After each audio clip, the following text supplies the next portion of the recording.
안녕하십니까. 좋은 아침입니다.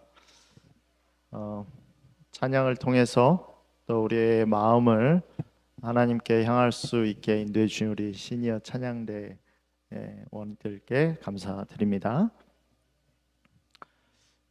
오늘 아침에는 이름을 주신 하나님이란 제목으로 하나님의 말씀을 함께 나누겠습니다. 김진수 시인이 쓴 시 중에 꽃이라는 시가 있습니다. 그 앞부분에 있는 내용인데요. 내가 그의 이름을 불러주기 전에는 그는 다만 하나의 몸짓에 지나지 않았다. 내가 그의 이름을 불러준 순간 그는 나에게로 와서 꽃이 되었다. 이름이 없기 전에는 그냥 하나의 무엇이었다고 말을 하죠. 그러니까 존재 자체가 인정이 되지 않았던 거예요. 그런데 이름을 불러주는 순간 그것이 꽃이라는 존재가 됐다라는 그런 의미의 시입니다. 여러분 누구에게 이름을 지어준 적이 있습니까? 저는 이름을 지어줄 기회가 4번 있었습니다. 아이가 4명이니까요. 딱 4번 주어졌어요. 이게 부모에게 주어진 특권이죠. 어떤 존재가 생겼을 때 그 존재에 대한 이름은 딱 4번 제가 지어줄 수 있었습니다. 그 이름을 통해서 그 아이들이 태어났을 때는 하나의 존재로 인식되기 시작한 거죠. 누가 그 존재를 부를 때 한결이 요즘 어떻게 지내? 이름은 그 존재를 나타냅니다. 이름은 그냥 하나의 타이틀이 아니죠. 하나의 그냥 명사가 아닙니다. 하나의 대명사가 아니에요. 이름이라는 것은 존재를 나타냅니다.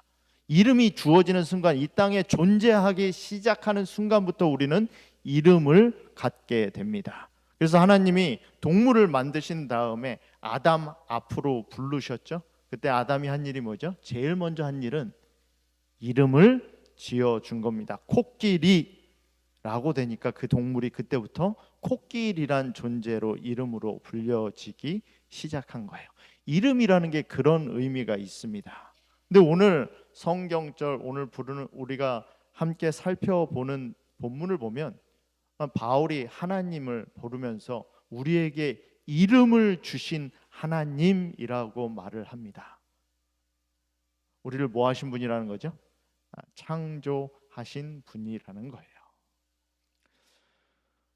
우리는 누구에게 무슨 말을 어떻게 하느냐는 그 상대를 어떻게 인식하느냐에 따라서 결정이 된다고 생각합니다. 바울은 기도를 드릴 때 자기가 기도드리는 상대가 어떤 분이신가를 이름을 주신 하나님이라는 그 명칭을 통해서 어떤 분이신가를 인식했다라고 말을 합니다. 오늘 기도는 바울이 그런 인식 가운데 드리는 기도입니다. 오늘 본문 내용을 좀 먼저 보도록 할까요? 여러분 오늘 본문 내용은 기도거든요. 에베소서에 보면 바울의 2번의 기도가 나옵니다. 1장의 기도가 나오고요, 3장의 기도가 나옵니다. 에베소서의 교리, 즉 가르치는 하나님께서 주신 계시에 대하여 바울은 언급하면서 기도로 시작해서 기도로 마쳐요. 바울은 이렇게 기도를 시작합니다. 이러므로 내가 하늘과 땅에 있는 각 족속에게 이름을 주신 아버지 앞에 무릎을 꿇고 비노니 그의 영광의 풍성함을 따라 그의 성령으로 말미암아 너희 속사람을 능력으로 강건하게 하시오며 믿음으로 말미암아 그리스도께서 너희 마음에 계시게 하시옵고 너희가 사랑 가운데서 뿌리가 박히고 터가 굳어져서 능히 모든 성도와 함께 지식이 넘치는 그리스도의 사랑을 알고 그 너비와 길이와 높이와 깊이가 어떠함을 깨달아 하나님의 모든 충만하신 것으로 너에게 충만하게 하시기를 구하노라. 우리 가운데 역사하시는 능력대로 우리가 구하거나 생각하는 모든 것에 더 넘치도록 능히 하실 이에게 교회 안에서와 그리스도 예수 안에서 영광이 대대로 영원 무궁하기를 원하노라. 아멘. 여러분 오늘 기도하는 내용을 보면 이렇게 시작합니다. 이러므로 하나님이 에베소서를 통해서 주신 이 계시는 참 엄청난 거였습니다. 예수 그리스도께서 우리를 어떻게 구원하셨는지, 단순히 구원에 그치는 것이 아니라 이 땅에서 시작된 구원이 어떻게 하늘까지 이루어지는지 그 전체적인 조명을 에베소서 1장부터 3장까지 보여줍니다. 근데 그 마치는 것을 어떻게 마치냐면 이러므로 라고 마쳐요. 이러므로 우리가 나가서 힘써 일하자, 이러므로 우리가 나가서 힘써 실천하자, 이렇게 하지 않습니다. 이러므로 내가 기도한다. 여러분, 마음 가운데 꿈이 있으면 먼저 뭘 하십니까? 마음 가운데 생각이 있으면 먼저 뭘 하십니까? 우리가 세운 계획이 있으면 먼저 뭘 하세요? 여러분, 바울은 제일 먼저 한 게 하나님으로부터 그 엄청난 계시를 받고 하나님이 주신 뜻이 무엇인지 안 다음에 그러므로 난 뭘 한다? 기도한다라고 말을 합니다. 이러므로 하나님께 나는 기도한다. 이 세상에서 하나님이 될 수 있는, 하나님의 일이 될 수 있는 길은, 방법은 바울은 제일 첫 번째도 그렇고 제일 마지막도 그렇고 기도라고 말을 합니다. 여러분들은 어떠세요? 여러분들의 삶이, 여러분들의 사역이 집의 일이든 교회의 사역이건 내 삶이건 무엇이든 간에 그것을 어떻게 하십니까? 오늘 바울은 하나님께 이 엄청난 계시를 받았으므로, 이러므로 내가 하늘과 땅에 있는 각 족속에게 이름을 주신 아버지 앞에 무릎을 꿇고 뭐하노니? 비노니. 바라기는 우리가 무엇을 하든지 우리의 시작이 우리의 아버지께 기도하는 것으로 시작하면 좋겠습니다. 아버지께 의탁하는 것으로 시작하면 좋겠습니다. 바울은요, 그의 계시가 어떻게 성취될지에 대해서 기도함으로 모든 것을 시작했습니다. 근데 그 기도의 내용을 보면요, 하나님께서 주신 계시를 벗어나지 않습니다. 여러분, 사람이 기도하는 내용을 보면 그 사람이 어떤 사람인지 대강은 알 것 같아요. 어떤 믿음을 가지고 있는지 대강은 알 것 같습니다. 무엇을 가장 중요하게 생각하는지 대강은 알 것 같습니다. 뭘 가지고 기도해요? 내가 원하는 것, 내가 바라는 것, 내가 생각하는 것 가지고 기도하거든요. 사람들하고 말해보면 알잖아요. 아, 이 사람이 뭘 중요하게 생각하는구나. 아, 이 사람은 이건 중요하게 생각하지 않는구나. 아, 이 사람은 지금 마음 가운데 있는 게 이거구나. 아, 이 사람은 지금 마음 가운데 있는 게 자녀구나. 아, 이 사람은 지금 마음 가운데 있는 게 교육이구나. 아, 이 사람은 지금 마음 가운데 있는 게 교회구나. 말해보면 알잖아요. 그죠? 근데 바울은 그가 하나님께 기도하면서 앞으로 이루어질 일, 하나님께 구하는 내용이 다 뭐에 들어가 있어요? 자기가 받은 계시 안에 들어가 있습니다. 계시를 떠나지 않아요. 하나님이 이렇게 말씀해 주셨으니 하나님이 계시해 주신 거 이렇게 이루어 주십시오라고 기도합니다. 마치 누구처럼? 아브라함처럼 말이에요. 그럼 아브라함이 하나님과 같이 소돔을 놓고 기도할 때 뭘 가지고 기도했습니까? 뭘 가지고 씨름하죠? 하나님은 의인과 악인을 같이 멸망시키는 분이십니까? 아니요. 하나님이 가르쳐 주신 하나님의 품성을 놓고 기도합니다.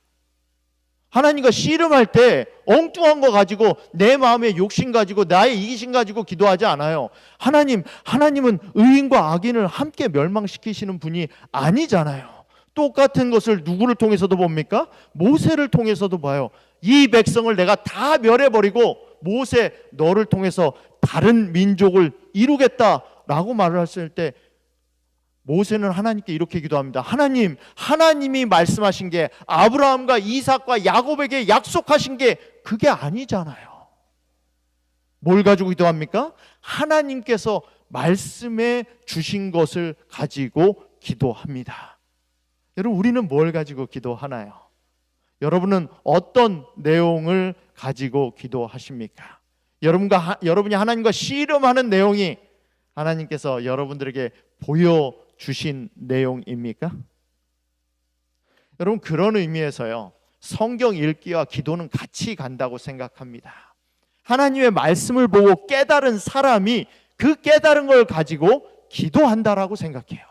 우리가 드리는 기도는 하나님의 뜻, 즉 하나님이 말씀하시는 성경 안에 있는 그 가이드에 따라서, 그 방법에 따라서 돼야 된다라고 생각합니다. 왜요?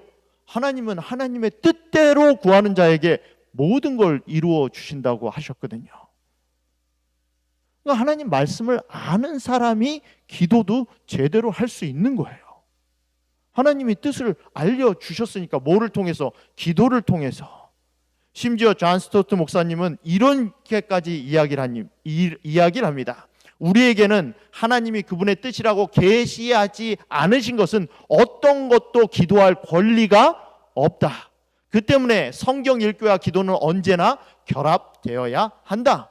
성경 안에서 하나님은 그분의 뜻을 나타내시며 기도 안에서 우리는 하나님께서 그렇게 해달라고 구하기 때문이다. 마치 오늘 바울이 이름으로 하나님 앞에 기도했던 것처럼 말입니다. 여러분, 이게 기도의 원칙이에요. 하나님께서 우리에게 가르쳐 주신 것을 뭐 하는 것? 기도하는 것. 근데 재밌는 것은요, 여기서 특별히 바울이 무릎 꿇고 기도한다는 기도의 자세에 대해서 말을 해요. 왜 하필 무릎 꿇고 기도할까요?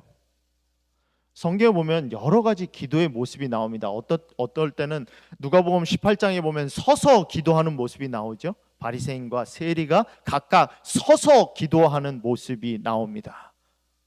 어떨 때는 땅바닥에 엎드려서 기도하는 모습이 나와요. 근데 지금 이 장면에서는 특별히 바울은 아버지 앞에 무릎 꿇고 빈다고 말합니다.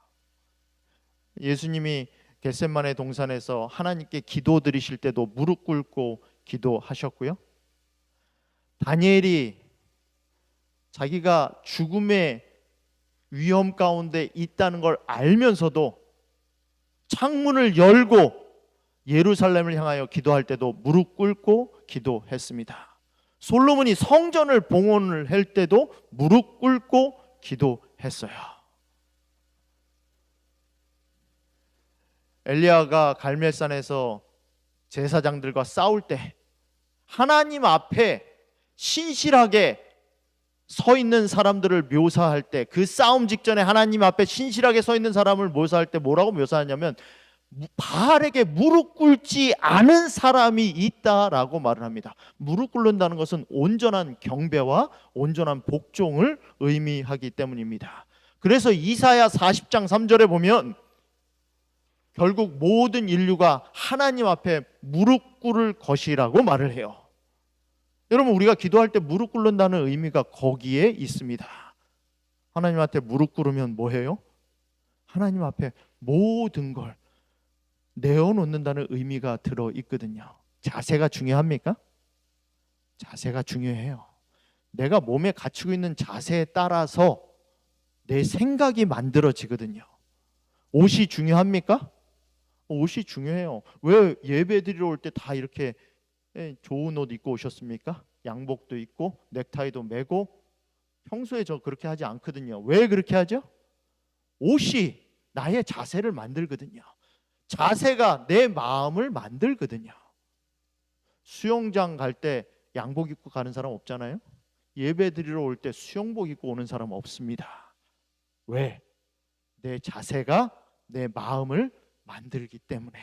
오늘 바울은 하나님 앞에 무릎 꿇고 기도한다라고 말을 합니다. 이러므로 내가 하늘과 땅에 있는 각 족속에게 이름을 주신 아버지 앞에 무릎 꿇고 비노니. 여러분, 에베소서를 연구할 때 조금 어려운 게 뭐냐면 에베소서는 이야기가 아니에요. 이야기 안에서 영적 진리를 찾는 건 그렇게 어렵지 않잖아요. 이야기를 따라가면 되지만. 근데 에베소서는 단어에 영적 진리가 들어있어요. 그러다 보니까 뭘 알아야 됩니까? 원어를 좀 아셔야 돼요.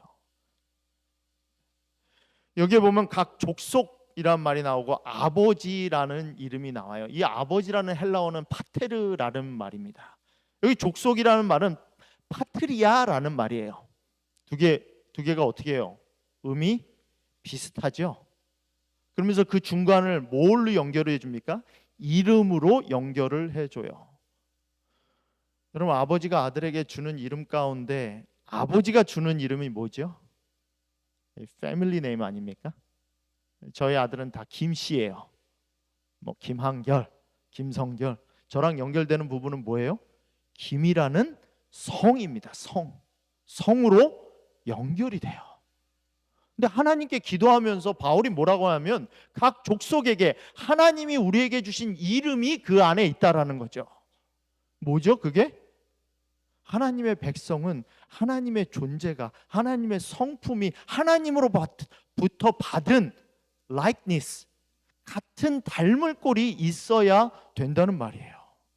제가 어느 날 이 식당에 갔어요. 그래서 저희 셋째 우리 인결이를 데리고, 인결이가 아주 어릴 때예요. 화장실을 데리고 갔습니다. 혼자 화장실을 갈 수 없는 나이라서. 근데 화장실을 데리고 나오는데 서빙 보시는 분이 저희 둘을 보면서 웃더라고요. 왜 웃으세요? 아버지와 아들이네요. 그러면서 웃더라고요. 아까 서대적 장로님이 아이를 안고 있는 모습을 보면서, 우리 손주를 안고 있는 모습을 보면서 서대적 장로님 손주인 게 티가 났습니다. 아주 두 손자가 서대적 장로님을 아주 빼다 박았어요. 여러분, 하나님의 아들이라는 것은, 하나님으로부터 이름을 받았다는 것은 하나님의 모습이 우리 가운데 보여진다라는 의미예요. 지금 바울이, 파트리아 된 바울이 파테르라는 아버지에게 이름을 받았다라는 의미는 그런 의미가 있는 겁니다. 저와 여러분은 하나님으로부터 뭘 받은 거예요? 그의 이미지, 그의 성품을 받아서 아들이 된 겁니다. 그래서 이사야 40장 26절은 이렇게 말을 합니다. 너희는 눈을 높이 들어 누가 이 모든 것을 창조하였나 보라. 주께서는 수요대로 만상을 이끌어내시고 그들의 모든 이름을 부르시나니 그 권세가 크고 그의 능력이 강함으로 하나도 빠짐이 없으니라. 하나님이 우리의 이름을 부르신다는 것은 그런 의미가 있습니다. 여기서 바울은 그런 하나님께 기도를 드리고 있어요. 여러분, 기도를 드리시는 하나님에 대해서 얼마나 아십니까? 바울은요, 내가 누구에게 기도하고 있다는 걸 너무나 잘 알았어요. 그래서 내가 무엇을 기도해야 되는지 알았습니다. 하나님께 무엇을 간구해야 되는지 알았어요. 그래서 그의 기도는 힘이 있고 믿음이 가득 차 있습니다. 왜? 하나님을 너무나 잘 아니까. 내가 기도한 하나님이 나에게 무엇을 주신 분인지, 나를 어디로 인도하실 분인지, 나를 어떻게 하실 분인지 너무나 잘 아니까 그의 기도는 그런 믿음이, 그런 비전이 들어있는 기도였습니다. 오늘 그의 기도의 본격적인 내용은 네 단계로 나아가는 것을 볼 수 있습니다. 기도의 본격적인 내용을 한번 볼까요? 16절부터 17절 기도는 이렇게 시작합니다. 그의 성령으로 말미암아 너희 속사람을 강건하게 하시오며 믿음으로 말미암아 그리스도께서 너희 마음에 계시게 하시옵고, 16절에서 첫 번째, 성령으로 말미암아 너희 속사람을 강건하게 하시오며, 속사람에서 먼저 시작합니다. 믿음으로 말미암아 그리스도께서 너희 마음에 계시옵고. 여러분, 마음이라고 하면 뭐가 떠오르십니까? 마음은 우리가 보통 생각할 때 감정이 머무는 곳이라고 보통 생각하잖아요. 사랑, 미움, 분노 이런 것이 머무는 곳이라고 생각하잖아요. 근데 그 당시에 헬라적인 개념에 있어서 마음은 감정이 머무는 곳이 아니라 영혼이 머무는 곳으로 봤습니다. 지성이 머무는 곳으로 봤어요. 저 앞절에 있는 속사람과 연결되는 부분입니다. 바울의 기도는 어디서부터 시작되느냐? 속사람에서부터 시작됐습니다. 속사람을 뭐하게 해달라고? 강건하게 해달라고 시작했습니다. 여러분, 우리의 기도는 우리의 속사람에서부터 시작돼야 된다고 생각합니다. 여러분, 내 속사람이 강건해져야지 그 강건해진 속사람이 밖에 나가서 뭐 할 수 있습니까? 말할 수 있어요. 그 강건해진 속사람이 밖에 나가서 뭐 할 수 있습니까? 대화하고 행동할 수 있는 겁니다. 내 마음과 내 속사람이 강건해지지 않는 사람은 주장도 제대로 하지 못해요. 여러분, 내가 나에 대한 정체성과 내가 누구인지를 바로 알고 내가 강한 마음과 강한 의지를 가지고 있는 사람이 나아가서 뭐 할 수 있습니까? 전도도 할 수 있는 거예요. 내가 하나님 믿으니까 이렇게 좋아. 하나님의 아들과 딸이 돼 보니까 이런 삶을 살더라고. 너도 하나님의 아들과 딸이 돼봐. 내 마음이 강건해진 사람이 밖으로 나갈 수 있다는 거죠. 그래서 바울은 제일 먼저 그 속사람을 가지고 이야기합니다. 여기서부터 시작을 해요. 여러분, 우리의 기도는 밖에서부터 시작하면 안 됩니다. 우리의 기도는 우리 속사람에서부터 시작돼야 돼요. 하나님이 나를 만드시는 곳은 내 속사람에서부터 시작됩니다. 그래서 바울은 제일 먼저 기도할 때 무슨 기도를 드립니까? 속사람에 대한 기도를 먼저 드려요. 이렇게 강건해진 속사람으로 말미암아, 믿음으로 말미암아 그리스도께서 너희 마음에 계시게 하옵시고, 두 번째는 예수님이 계신다는 것. 그리스도께서 내 마음 가운데 계신다는 겁니다. 강건해진 마음 가운데 예수님이 계실 수 있다라는 거죠. 근데 여기서 재밌는 것은 그 계시다라는 헬라어가 카토이케오라는 헬라어예요. 머물다라는 헬라어는 두 가지가 있거든요. 파로이케오와 카토이케오라는 두 가지 헬라어가 있어요. 두 개 다 머문다라는 헬라어예요. 근데 파로이케오라는 헬라어는 뭐냐면 그냥 나그네가 머무는 걸 머무는 거예요. 내가 오늘 가서, 우리가 다음 주에 야영에 가지 않습니까? 야영에 가서 머문다 할 때는 파로이케오예요. 거기서 사는 게 아니잖아요. 잠시 머물렀다 돌아오는 거예요.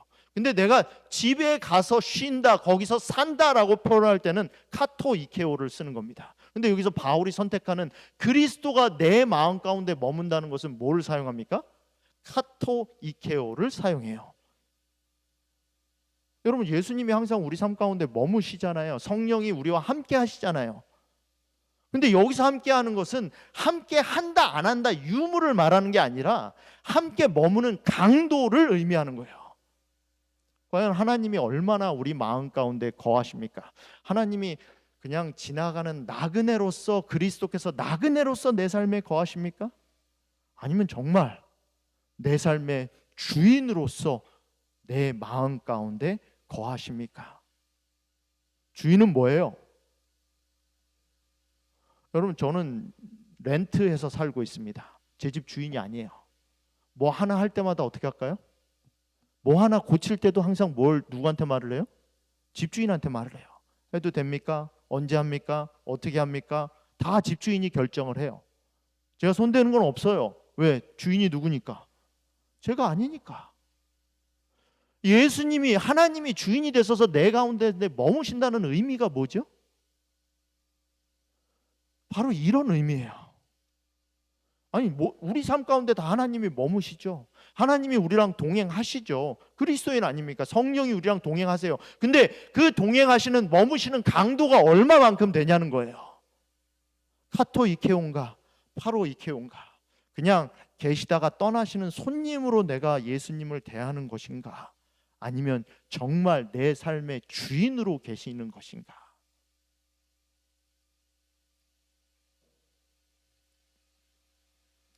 바울이 택한 단어는 새방이 아닌 자기 집, 내일 떠날 숙박객이나 하룻밤 묵어가는 곳이 아닌 자기 집에 있는 주인의 거처를 명확하게 나타내는 말이다. 마음의 주인과 주님이신 그리스도가 그 마음속에 언제나 거하시는 것으로, 주님은 자신이 거하시는 곳에서 반드시 다스리셔야 하며, 성원하고 위로하기 위해서만이 아니라 성원하고 위로하기 위해서뿐만이 아니라 먼저 다스리기 위해 들어가시는 분이다. 여기서 거하신다는 의미가 그런 의미라는 거예요. 우리의 마음의 주인 되시는 분은 누구입니까? 그리스도가 우리 마음 가운데 그렇게 머물고 계십니까? 그분이 나의 말할 것과 나의 행동할 것과 나의 나아갈 길을 결정하십니까? 아니면 결정은 내가 하고 주님에게 힘을 달라고, 내가 말한 것, 내가 계획한 것, 내가 결정한 것을 이룰 수 있게 해달라고 그냥 도움을 요청하십니까? 오늘 바울은 내 마음 가운데 그리스도가 거하신다라고 말할 때 주인이 되심을 언급하며 말을 합니다.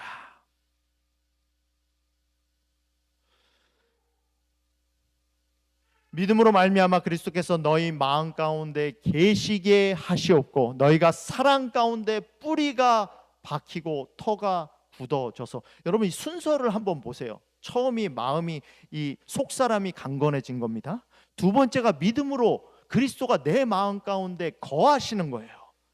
그 다음이 뭐가 나옵니까? 그 다음이 사랑이 뿌리가 박혀요. 다시 말해서 내 속사람이 강건해지지 않고 그리스도가 내 마음에 거하지 않으면 사랑이 뿌리 박을 수가 없다는 거예요.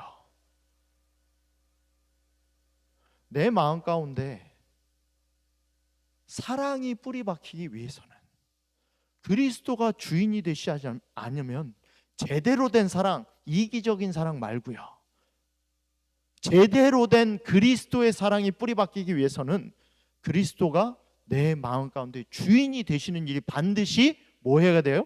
선행되어야 된다라는 거예요. 여러분 회사는 이익을 추구하는 집단이죠. 회사는 무슨 일이 있어도 이윤을 만들어내는 게 목적입니다. 학교는 교육이 목적이고, 놀이동산은 흥미가 목적이고, 교도소는 교정이 목적입니다. 근데 교회의 기초는 사랑이에요. 교회의 애티튜드는 내가 교회에 왜 오는가? 이익을 위해서도 아니고, 교육을 위해서도 아니고, 흥미를 위해서도 아니고, 교정을 위해서도 아니라는 거죠. 물론 이것이 방법이 될 수는 있어요. 그러나 가장 근본적인 우리가 교회에 오는 애티튜드는 뭐냐? 사랑이 뿌리 박히기 위해서요. 그게 메릴랜드 중앙교회가 존재하는 이유입니다. 왜 혼자 신앙하면 안 되는가? 왜 교회라는 공동체 안에 소속되어야 하는가? 그것이 그리스도가 우리 마음 가운데 사랑을 뿌리박게 하는 방법으로 만들어 놓으신 거예요. 여러분 예배는 유튜브로 집에서 얼마든지 드릴 수 있어요. 더 좋은 사람, 더 좋은 설교, 더 좋은 장소, 내가 좋은 것 선택해서 내가 원하는 시간에 얼마든지 드릴 수 있어요. 근데 왜 우리는 왜 교회를 와야 됩니까? 왜 교회를 와서 내가 그렇게 편하지 않은 사람과도 함께 예배를 드리며 그리스도를 섬기고 봉사하고 돈 주며 일해야 됩니까? 그것이 그리스도의 사랑이 우리 마음 가운데 뿌리 박히는 방법으로 예수 그리스도께서 만드셨기 때문이에요. 그게 하나님의 방법입니다. 바울은 지금 그거를 기도하고 있는 거예요. 그렇게 뿌리 박힐 수 있도록. 그리고 세 번째 바울의 기도는 이렇게 이어집니다. 능히 모든 성도와 함께 지식에 넘치는 그리스도의 사랑을 알고 그 너비와 길이와 높이와 깊이가 어떠함을 깨달아. 여러분 여기서 지식에 넘치는 이라고 말을 하는데 이 말은 뭐냐면 지식을 넘어서는 이라는 말이에요. 지식이 있어도 깨달을 수 없는 걸, 지식 이후에 beyond knowledge, 우리의 지식을 넘어서는다는 거죠. 여러분 우리 지식에 넘어서는 것을 우리가 어떻게 알 수 있죠? 내가 아는 것을 넘어서는 것을 알게 해달라는 기도예요. 문법적으로 보면 말이 안 되는 기도예요. 내가 아는 것을 넘어서서 알게 해달라는 기도거든요. 뭐에 대해서? 그 전까지는 우리 서로 사랑하는 거였는데 여기서는 뭘 알게 해달라? 그리스도의 사랑을 알게 해달라. 근데 그것이 나의 지식으로는 그걸 다 알 수 없다라는 거죠. 입체적으로 설명합니다. 우리는 그리스도의 사랑을 그 넓이와 그 길이와 그 높이와 그 깊이를 알 수 없다라는 거예요. 근데 그걸 알게 해 달라고 지금 기도하는 겁니다.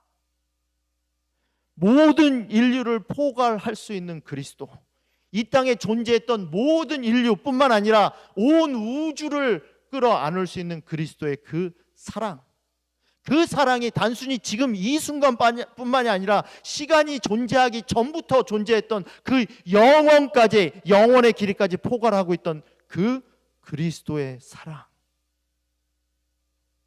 우리가 죄악으로 인하여 어디까지 떨어진지도 모르는데 그 타락에, 어디까지 떨어지지도 못한 타락의 깊이까지 다다를 수 있는 그리스도의 그 깊은 사랑, 그렇게 끌어안은 인류를 하늘 보좌 위, 하늘의 영광으로 올리시는 그 높이까지 이르는 그 그리스도의 사랑, 지금 그것을 바울은 깨닫게 해달라고 기도하고 있는 겁니다. 여러분, 저는 이 성경 구절을 보면 마치 로마서에 있었던 성경 구절이 생각납니다. 그러나 이 모든 일에 우리를 사랑하시는 이로 말미암아 우리가 넉넉히 이기느니라. 여러분, 세상의 다른 어떤 것도요, 종교, 문화, 과학, 그 어떤 것도 성경이 말하는 이 전제를 감당할 수 있는 게 없어요. 세상의 모든 일에, 과거나 현재나 미래나 세상의 그 어떤 존재나, 영적 존재나 물리적 존재나 모든 일에 우리를 사랑하시는 이로 말미암아 우리가 간신히 이기느니라? 아니요, 넉넉히 이기느니라. 내가 확신하노니 사망이나 생명이나 천사들이나 권세자들이나 현재일이나 장래일이나 능력이나 높음이나 깊음이나 다른 어떤 피조물이라도 우리를 우리 주 그리스도 예수 안에 있는 하나님의 사랑에서 끊을 수 없으리라. 아멘. 이것이 그리스도의 사랑이에요. 이것이 깊고 넓고 길고 높은 그리스도의 사랑인 것입니다. 지금은 우리가 이것을 희미하게 보겠지만, 지금은 우리가 그리스도의 사랑을 온전히 깨닫지는 못하고 있지만, 그때에는, 우리가 주님의 얼굴을 대면하고 볼 그때에는 우리가 온전히 알게 될 거라고 말하는 그런 사랑. 그리고 오늘 기도 네 번째는 이렇게 마칩니다. 하나님의 모든 충만하신 것으로 너에게 충만하게 하시기를 구하노라. 여러분, 이 말 자체가 얼마나 엄청난 무게를 가지고 있는지 아십니까? 여러분, 우리를 어떤 높이까지 지금 끌어올리는 거예요? 하나님의 모든 충만하신 것으로 너에게 충만하게 하시기를 구하노라. 여러분, 예수님이, 하나님이 우리를 끌어올리고자 하시는 수준은 단순히 우리가 생각하는 수준이 아니에요.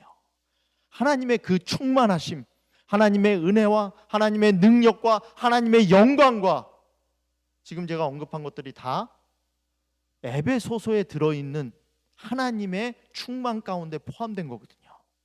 근데 여기에 언급되지 않은 하나님의 그 충만하심, 거기까지 우리를 뭐 하신다고요? 끌어올리시기를 원하노라. 여러분, 바울이 드리는 기도의 계단이 좀 보이십니까? 우리 속사람의 강건하심으로 시작해서 우리가 사랑을 깨닫게 하고, 그리스도가 우리 가운데 머물어서 사랑을 깨닫게 하고, 그렇게 깨달은 사랑으로 우리가 어디까지 올라가고요? 하나님의 충만하심까지 이르러 자라게 하는 것. 이것이 하나님이 여러분을 향하여 가지고 계신 계획입니다. 여러분, 이제 이거 가지고 기도하셔야 돼요. 기도하실 때 딴 거 가지고 기도하시는 게 아니라 이걸 가지고 기도하셔야 돼요. 그냥 이 세상에 사는 내 앞에 있는 그 조그만한 뭐 하나를 가지고 기도하는 것이 아니라 지금 바울이 드리는 기도의 스케일을 가지고 우리가 기도해야 된다라는 것이에요. 그렇게 기도하면서 바울은 그의 기도를 이렇게 마무리합니다.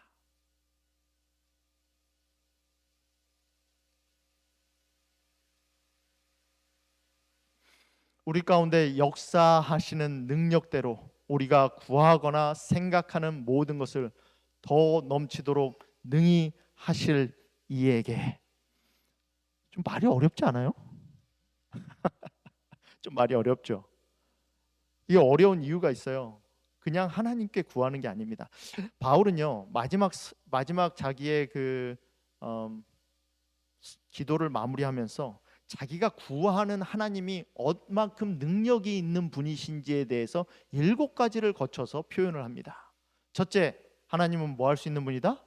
하실 수 있는 분이다. 근데 그냥 하실 수 있는 분이 아니라 우리가 구하는 것을 하실 수 있는 분이다.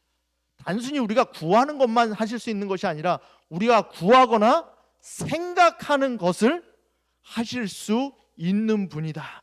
근데 단순히 구하거나 생각하는 것에 그치는 것이 아니라 우리가 구하거나 생각하는 모든 것을 하실 수 있는 분이다. 우리가 구하거나 생각하는 모든 것보다 더 하실 수 있는 분이에요. 우리가 구하거나 생각하거나 모든 것을 더 할 뿐만 아니라 뭐 하도록? 넘치도록 하실 수 있는 분이다. 우리가 구하거나 생각하거나 모든 것보다 넘치도록 뭐하게? 능히 하실 수 있는 분이다. 하나님, 이거 하실 수 있을지 없을지 제가 잘 모르겠는데요, 제가 지금 좀 어렵거든요. 이거 아니라는 거예요. 이런 분에게 바울은 지금 우리가 기도하고 있다라고 말하는 거예요. 사랑하는 성도 여러분, 우리는 어떤 기도를 드립니까? 우리는 우리 아버지 하나님을 어떻게 이해합니까? 그 이해에 따라 우리가 드리는 기도의 자세가 달라질 겁니다. 우리가 드리는 기도의 내용이 달라질 겁니다. 오늘 에베소서 3장에서 주는 우리의 마지막 말씀의 기별에 따라 우리에게 우리가 구하고 생각하는 것보다 더 모든 것을 넘치도록 능히 하실 수 있는 그분에게 우리가 마땅히 구해야 될 것을 구하는 저와 여러분이 되길 간절히 바라면서 오늘 말씀을 마치겠습니다.